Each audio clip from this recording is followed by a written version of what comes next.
Et si dans 10 minutes, tu comprenais comment nettoyer ta vie de tout ce qui l'encombre et de tout ce qui t'empêche de trouver le bonheur? J'échange très régulièrement avec des personnes qui ne comprennent pas bien pourquoi elles ne sont pas heureuses. Quand on fait le bilan de ce qu'elles font, souvent, on se rend compte qu'elles ont trop d'activités frustrantes ou qu'elles se dispersent. Trop de relations qui n'apportent rien, voire qui les bloquent. Trop de croyances, trop de ruminations, trop d'anxiété. Trop, trop, trop. Aujourd'hui, je vais te proposer de faire un ménage hyper efficace dans ta vie pour que les mois qui arrivent soient une période de renaissance et qu'enfin, tu transformes très concrètement ta vie. Salut à toi, tu es sur Dépasse-toi et je suis Sylvain Viens. Tous les mardis dès 7h, je te proposerai des idées pour comprendre ton fonctionnement, améliorer tes relations, trouver de la motivation ou encore développer ta confiance en toi. Et tout ça pour t'aider à créer une vie riche, épanouie et pleine de sens. Si tu ne veux rien louper et profiter de tout ce que j'ai à t'offrir, je t'invite à t'abonner à la newsletter sur mon site, sylvainviens.com. Je voulais commencer en remerciant Raphaël88 pour son avis 5 étoiles, intitulé tout simplement « Merci ». Elle m'explique qu'elle a eu un déclic en m'écoutant et puis elle enchaîne. Je prends plaisir à vous écouter et je prends conscience de beaucoup de choses. Je me suis enfin décidé à sortir mon joli cahier pour opérer des changements dans ma vie de façon durable. Merci pour cela et continuez ainsi. Merci Raphaël, j'ai encore tellement de sujets encore plus puissants à évoquer, je vais continuer sur cette lancée, rassure-toi. Revenons au ménage. C'est une bonne période pour le faire. Imagine une personne qui s'éparpillerait, gaspillerait son temps dans trop d'activités, voulant bien faire, voulant aller plus vite.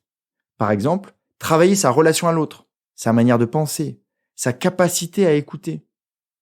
Imagine une personne qui ne serait entourée que d'ondes négatives, ou pire, de personnes qui la manipulent. Ne fais pas ça sinon tu risques de le regretter. N'essaye pas sinon tu risques de te planter. Je ne te parle plus si tu fais ça. Imagine une personne qui passe son temps à regarder autour d'elle et qui se crée tous les jours un peu plus de sentiments de jalousie ou de rancœur. Tu as vu un tel, il a fait ça. Regarde la chance qu'elle a, tout lui tombe dans la bouche. Imagine une personne qui ne fait que s'embourber dans ses croyances. Des idées qui la limitent à longueur de journée. Si j'avais su, je n'aurais pas fait ça. D'abord, c'est plus la peine, on est foutu. À ton avis, penses-tu réellement que ces personnes peuvent être épanouies? Je sais que tu adores ma simplicité, alors prenons un exemple très simple. Si tu as vu mon bureau il y a encore 2 mois, tu m'aurais dit « quel bordel !»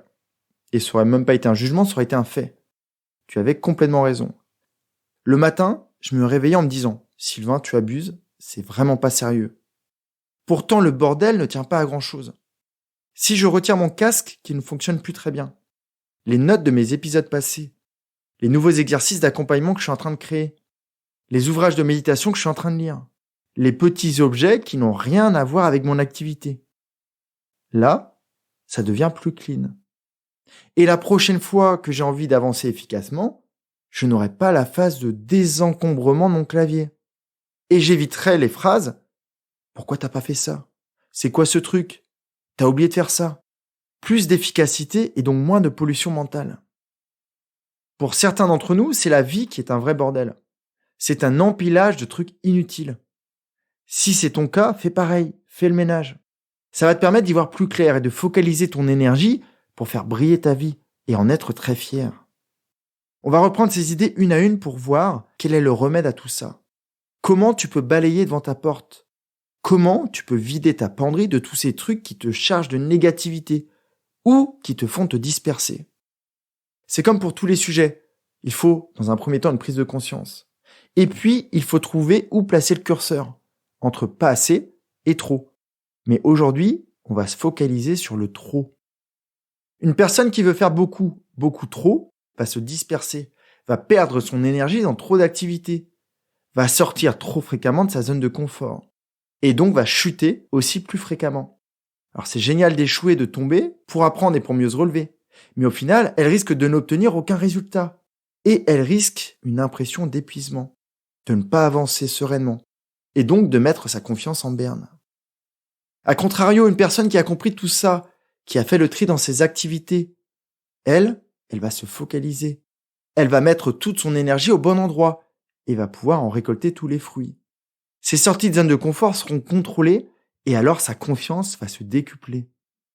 Plus elle fait de manière focalisée, plus elle apprend, plus elle pratique, et plus elle ose.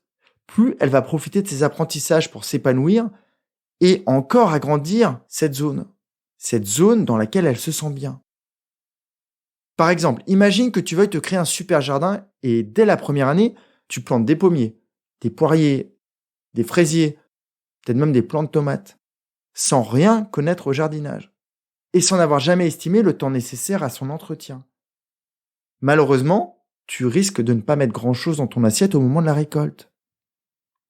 Si on revient sur notre domaine, si tu veux progresser sur le lâcher-prise, mais qu'en parallèle tu travailles ton estime de toi, la communication non violente et plein d'autres sujets super épanouissants, tu te disperses et tu n'avances réellement sur aucun sujet. Une personne qui est trop et mal entourée va subir de plein fouet les critiques, les jugements, va absorber la négativité des autres et donc ne va pas avancer et peut-être même va disperser son énergie à essayer de faire du bien autour d'elle ou juste à les protéger. Alors qu'à contrario, une personne bien entourée va profiter de l'énergie des autres, de leurs idées, de leurs expériences, de leurs états d'esprit, de tous les compliments qu'elle va recevoir, de toutes ces super rencontres qui donnent du baume au cœur et qui donnent envie d'avancer toujours plus loin. Par exemple, quand une personne plus consciente se rend compte que son travail ne lui plaît plus et que tous les jours elle perd encore plus pied à cause de son entourage, comment va-t-elle s'en sortir ?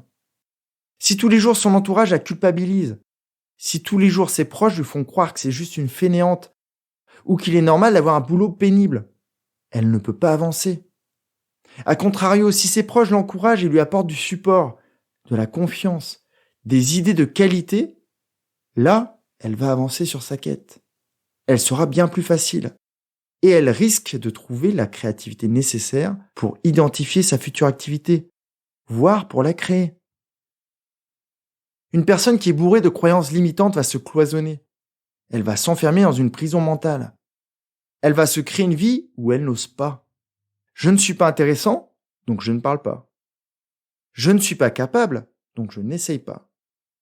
On pourrait passer la journée tous les deux à lister ces croyances limitantes dans le domaine de l'amour, du travail, de la famille, de la vie, dans toutes les sphères. Mais heureusement pour toi, j'ai déjà fait une partie de ce travail dans un e-book où je t'explique comment identifier tes croyances, comment les dissoudre et comment t'en créer de super belles qui vont transformer ta vie. C'est tellement important que je te conseille vraiment de télécharger le document. Passe les minutes après ton écoute de cet épisode à le lire et à commencer à retrouver ta liberté. Arrivé ici, tu peux me questionner. Ouais, elles sont géniales tes idées, Sylvain, mais comment je fais ça ? Rien de plus simple. C'est comme pour mon bureau. J'ai pris conscience que je n'avais pas un bel environnement de travail. Je me suis levé, j'ai fait 2 pas de recul, sans prendre la chaise, et j'ai juste observé avec de nouveaux yeux. Et je me rapproche du micro. Des yeux remplis de créativité, d'envie de me créer un super environnement pour t'offrir encore plus. Tu peux noter tout ce que tu vois. J'ai fait pareil. Ai-je besoin de ce cahier de notes sur mon bureau ? Ai-je besoin de cette webcam ? De cette lampe ? De ces crayons ? De ce carré de pâte Fimo ? De mon classeur de PNL ? C'est super simple à faire. Pour la vie, c'est pareil. Ce matin, je me suis levé à 5h30 pour faire la méditation, pour faire du Qigong. Puis j'ai préparé le petit déjeuner de ma famille. J'ai lu un article sur la pleine conscience. J'ai passé 10 minutes et ainsi de suite. Tu fais pareil pour ta vie. Ce soir, tu prends un cahier, comme Raphaël, et tu décris tes journées. En commençant peut-être par tes matinées, histoire de se focaliser sur elles. Je fais ci, je fais ça. J'ai vu cette personne. J'ai écouté un épisode de podcast. J'ai continué avec cette autre activité. Puis quand ta matinée sera clean, quand tu l'auras bien nettoyée, tu te chargeras de ton après-midi. Après cette période où tu as fait un peu l'inventaire de toutes ces activités, la seconde étape, c'est est-ce que ça me sert ? Est-ce que en faisant ça, en rencontrant cette personne, ma vie s'améliore ? Est-ce qu'avoir cette croyance me permet de faire progresser ma vie ? Je t'avoue que pour l'humain, pour les personnes que tu rencontres, c'est beaucoup plus compliqué que le matériel ou les croyances. Une boîte de trombone sur mon bureau, je la recycle, si j'en ai plus besoin, ou je la mets dans mon tiroir. Là, c'est super simple. Une croyance sur tes capacités, tu en trouves plusieurs et tu te rends compte en fait que tu es très capable de faire énormément de choses. C'est super simple. Mais quand tu te rends compte que certains de tes proches sont de vrais freins à ton épanouissement, c'est beaucoup plus compliqué. Surtout si ces personnes font partie intégrante de ta vie. Et c'est sur cet aspect que je reviendrai jeudi dans mon courrier privé. Je vais te proposer plusieurs manières de faire le ménage tout en respectant tes valeurs et la bienveillance que tu as. Avant de commencer, je vais te proposer d'imaginer ce que serait ta vie si toutes tes activités étaient épanouissantes. Si toutes tes activités te faisaient progresser un peu tous les jours. Sur tous les domaines où tu as envie de progresser. Tous ces domaines qui te nourrissent. Tu peux aussi imaginer quelles sont les personnes que tu aimerais rencontrer régulièrement. Et comment ces échanges avec elles te rempliraient de bonheur. Comment elles te permettraient d'avoir des idées pour te créer cette vie de fou, pleinement épanouissante. Cette vie incroyable. Et quand tu ressens cette énergie au fond de toi, commence l'exercice que je t'ai proposé. Donc jeudi, comme je te l'ai dit, je vais donner des conseils très qualitatifs. Donc si jamais tu n'es pas encore abonné, fais-le tout de suite. Abonne-toi.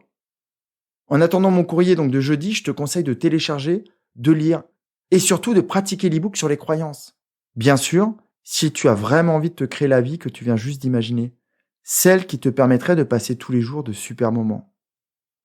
Prends vraiment bien soin de toi, passe une magnifique journée. Bye bye. Si cet épisode t'a appris quelque chose, n'hésite pas à en parler autour de toi. Dis-toi qu'à chaque fois que tu m'aides à le diffuser, tu fais tous les jours un peu plus pour aider tes proches et influencer positivement les gens qui nous entourent. Je te remercie très sincèrement pour ton écoute et je te souhaite vraiment le plus beau pour la suite.